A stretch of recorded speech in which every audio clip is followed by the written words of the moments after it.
Саламатсыздар ма, құрметті көрермендер?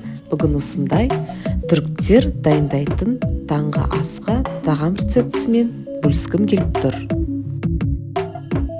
Осы рецептке бізге 3 дәу қызанақ керек, және де болгар бұрышы.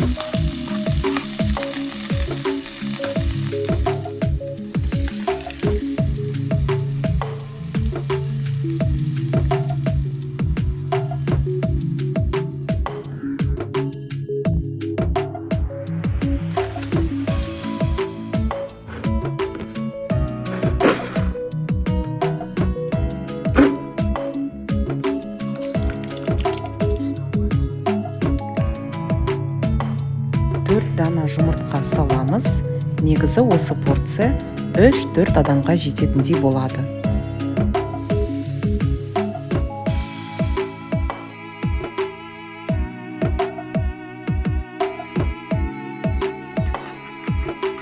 Видеодағыдай осылай араластырамыз. Менемен дайын болды. Ас дәмді болсын. Қарағандарыңыз үшін көп рахмет. Лайк және подписка қоюды ұмытпаңыздар. Келесі видеоға дейін сау саламатты болыңыздар.